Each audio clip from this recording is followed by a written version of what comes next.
Assalamualaikum warahmatullahi wabarakatuh. Waalaikumsalam warahmatullahi wabarakatuh. Muslimat, pemirsa podcast MTSN 10 Banyuwangi dimanapun Anda berada, semoga kita semua senantiasa mendapat ridho dari Allah Subhanahu wa Ta'ala. Amin, amin, amin. Kesempatan kali ini saya bersama dengan Bapak Ustadz Hamdawi SAG. Beliau adalah pembina kegiatan keagamaan MTS Negeri 10 Banyuwangi. Assalamualaikum Pak Ustadz. Waalaikumsalam warahmatullahi wabarakatuh. Masih semangat? Alhamdulillah. Alhamdulillah. Sehat, semangat. Kita akan kisah berbincang tentang bulan Ramadan. Bulan Ramadan ini adanya hanya sekali dalam satu tahun, dan ini ditunggu-tunggu oleh orang-orang yang beriman. Bahkan 3 bulan sebelumnya itu sudah memohon kepada Allah, meminta kepada Allah agar usia ini dipanjangkan sehingga bertemu dengan bulan Ramadan. Nah, sikap orang yang seperti ini tentunya akan gembira, senang dengan datangnya bulan Ramadan. Nah, bahkan ini ada nilai tersendiri. Beruntung bagi umat Islam yang punya rasa senang gembira dengan bulan Ramadan, maka ya jasadnya itu diharamkan tersentuh oleh api neraka. Apakah ini orang Islam semua punya sikap seperti ini, Ustaz? Kira-kira gimana? Iya, betul Ustaz. Assalamualaikum warahmatullahi wabarakatuh. Ya, para pemirsa bulan Ramadan yang dirahmati Allah. Ya, jadi memang betul Ustaz, dengan itu ada motivasi khususnya kepada umat Islam, dan lebih khusus kepada umat Islam yang beriman. Di dalam hadis Nabi Muhammad SAW, man fariha bidulli Ramadan haramallahu jasadahu alaihi. Jadi dengan hadis ini umat Islam merasa bergembira dan berusaha untuk bergembira, karena memang ya, karena gembira itu saja ada nilai pahalanya tersendiri, apalagi diiringi dengan amal-amal ibadah puasa dan yang lain. Iya, tentunya bukan sekedar gembira saja, ya, tapi harus melaksanakan kewajiban-kewajiban yang diperintahkan oleh agama, termasuk ya puasa itu sendiri, begitu saja. Jauh-jauh hari memang umat Islam itu sudah berharap Ustaz, dengan lantunan pujian itu. Iya. Ya, di pujian itu mana pujian? Allahumma barik lana fi Rajaba wa Sya'bana wa balikna. Ini menunjukkan bahwa umat Islam yang beriman itu dia bergembira, ingin sekali menyambut datangnya bulan Ramadan dengan sepenuh hati. Makanya dia mempersiapkan diri baik lahir maupun batin. Ya, itu doa yang sering diucapkan setelah adzan menjelang qomat, Ustaz ya. Iya, biasanya pujian itu sampai mau menjalankan sholat tadi itu dalam puji-pujian itu sholat. Iya, banyak yang hafal dengan doa itu ya. Iya, banyak yang hafal. Ya, alhamdulillah karena akhirnya bisa bertemu dengan bulan Ramadan dan merasa senang. Nah, mungkin apa ada juga saudara kita yang merasa tidak punya sikap seperti itu ya? Iya, jadi ada analisa ulama itu Ustaz ya, itu membagi umat Islam itu dalam menghadapi bulan Ramadan ada tiga kelompok orang. Yang pertama itu kelompok orang yang menganggap datangnya bulan Ramadan itu biasa-biasa saja, seperti bulan-bulan yang lain berarti ya, seperti bulan-bulan yang, dan menganggap ya tiap tahun ya seperti itu biasa-biasa saja. Jadi dia tidak bergembira. Padahal itu ya saudara kita yang Islam ya. Iya. Terus yang kedua, kelompok yang kedua itu ada orang yang menganggap bulan Ramadan itu bulan yang luar biasa, Ustaz. Yang luar biasa.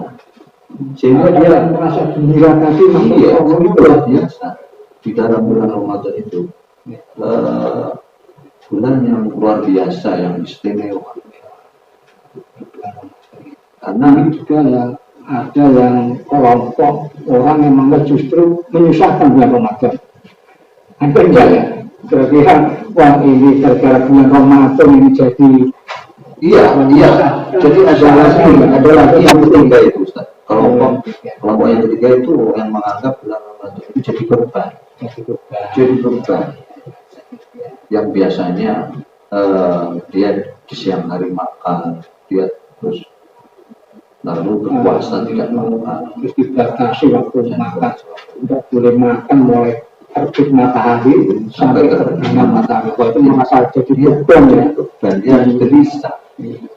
Mungkin itu terkait dengan iman seseorang. Ya. Iman seseorang setebal apa imannya, sekuat apa imannya untuk melaksanakan ibadah puasa ini. Nah, dan ini ibadah yang memang setahun sekali harus dilakukan. Tapi ini bukan tradisi, ya. Jadi begini, agar satu kebiasaan yang terus dilakukan berulang-ulang itu yang diciptakan oleh manusia.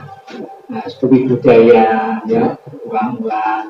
Tapi kalau Ramadan ini, puasa Ramadan bukan tradisi yang diciptakan oleh manusia, tapi itu perintah Allah, Rasulullah. Itu dalilnya seperti apa? Jadi puasa di dalam bulan Ramadan ini ada puasa wajib ini, Ustaz.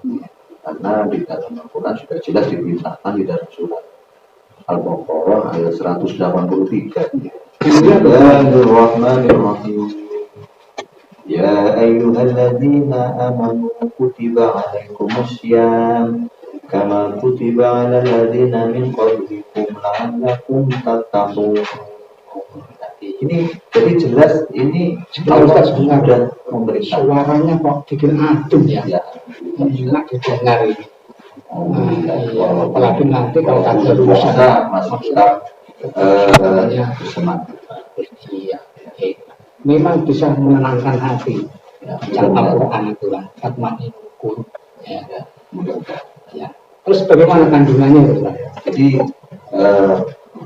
umat Islam ini yang beriman, makanya kan jauh-jauh sebelumnya itu ditata hati, iman, keyakinannya, baru dia perintah itu untuk orang-orang Islam yang sudah beriman, ya, sudah beriman. Makanya dia bergembira dengan datangnya bulan Ramadan. Ya, makanya di awal ayat itu yang dipanggil orang yang beriman. Ya ayyuhalladzina amanu, wahai orang-orang yang beriman. Bukan wahai orang-orang Islam ya. Jadi tidak sembarang orang Islam yang berpuasa. Punya kekuatan iman yang bisa melaksanakan ibadah puasa. Dan ternyata ibadah puasa ini juga ibadahnya umat zaman dulu juga. Iya, Ustaz. Ya. Jadi umat-umat sebelum Nabi Muhammad belum sudah banyak yang melaksanakan ibadah puasa. Bahkan pada zaman Nabi Adam itu sudah berpuasa. Sudah berpuasa. Iya, karena Nabi Adam itu tergoda oleh setan, makan buah hudi itu, lalu dia dikeluarkan dari surga oleh Allah. Mungkin bapak kita ada itu ya. Iya, bapak kita orang utama ada. Jadi memang puasa itu ibadah zaman dahulu kala yang dilanjutkan. Nah, terus ketika tahun kedua Hijriah setelah Nabi Muhammad hijrah ke Madinah, itulah baru turun perintah untuk melaksanakan ibadah puasa Ramadan itu di tahun tahun 2 Hijriah. Kedua Hijriah. Ya, digunakan untuk berpuasa bagi orang-orang yang beriman. Nah, tentunya nanti ada syarat-syarat kalau dilihat dari segi fikih ya. Kalau anak-anak kecil kan juga berkenal kewajiban untuk puasa dan memang belum balik. Dan tentunya setiap Allah memerintahkan kepada hambanya itu ada tujuannya. Itu pasti ya, termasuk puasa ini. Apa puasa tujuannya? Di dalam ayatnya itu ada kalimat la'allakum tattaqun. Dan ini tujuannya agar umat Islam yang beriman itu menjadi insan yang mutakin. Memang mutakin itu orang yang bertakwa. Memang bertakwa itu kalau diartikan secara istilah ya imtithalul awamiri wasbina, menjalankan segala perintah-perintah Allah dan menjauhi segala yang dilarang Allah. Ya termasuk ibadah, kewajiban ibadah puasa itu kan menjalankan perintah Allah. Itu sebagai bagian usaha untuk menjadi orang yang bertakwa itu melalui ibadah puasa. Di samping melalui juga ibadah-ibadah yang lain, gitu kan. Nah, kemudian ini ya untuk menciptakan generasi yang mutakin. Nah, terkait dengan anak didik kita, peserta didik kita di Madrasah Sanawiyah 10 Banyuwangi ini, kita selaku pembina kegiatan keagamaan seperti apa? Gambar atau yang sudah berjalan di jadi kita di MTSN 10 Banyuwangi menargetkan siswa-siswi ini menjadi insan Islam yang beriman, bertakwa. Itu jadi mulai pagi setiap hari jam masuk belajar itu, sebelum belajar itu dibiasakan sholat duha. Sholat duha berjamaah apa sendiri-sendiri? Ini sholat ini siswa bersama bapak ibu ini di masjid. Oh, dengan bapak ibu gurunya juga di masjid. Oh, saya kira gurunya hanya merintah-merintah saja, tidak ikut ternyata. Ya, ikut jadi teladan Ustaz. Oh, betul. Jadi tidak hanya perintah, didukung dan ditiru. Dan ini terjadwal Ustaz. Terjadwal. Nah, untuk hari Senin Selasa itu kelas 7. Rabu Kamis kelas 8 dan hari Jumat itu kelas 9. Karena banyaknya yaitu murid itu siswa itu jadi jadwal. Laki perempuan itu disediakan atau disediakan Ustaz. Jadi ada batasnya akhir. Oh, biarkan sholat duha dan itu mulai jam 6.20 sampai jam 6.45. Tempatnya di halaman atau di masjid? Di masjid, punya masjid ya.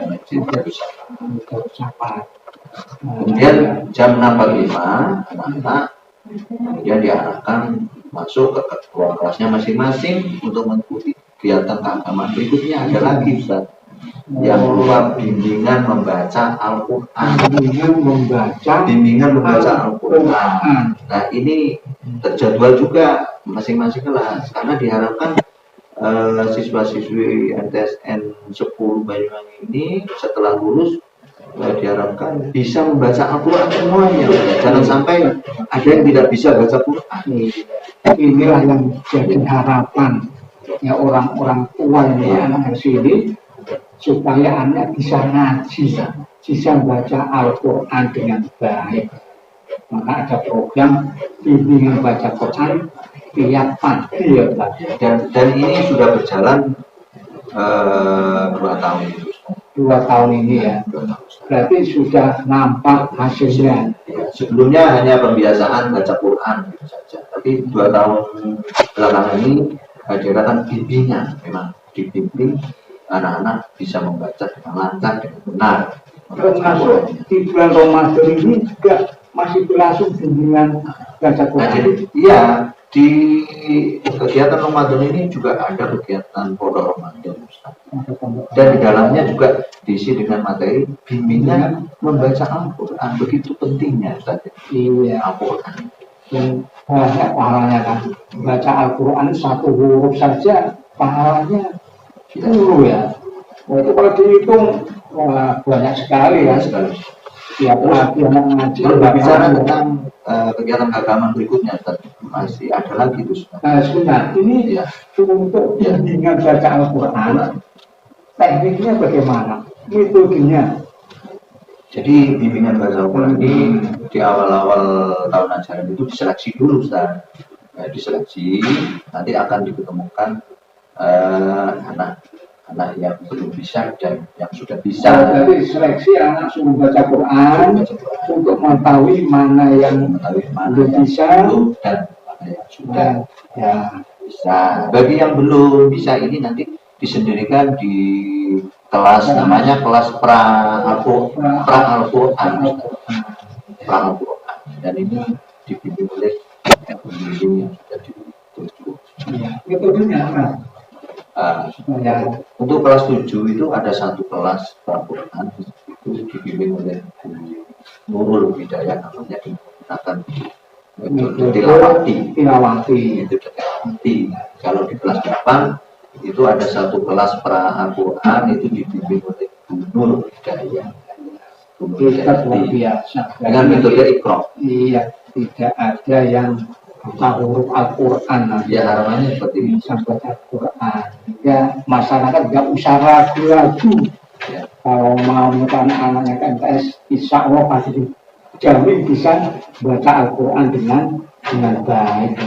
Jadi walaupun belum bisa baca Quran, nanti dibimbing diajari di madrasah sini. Ya, di kelas yang namanya kelas pra Al-Quran.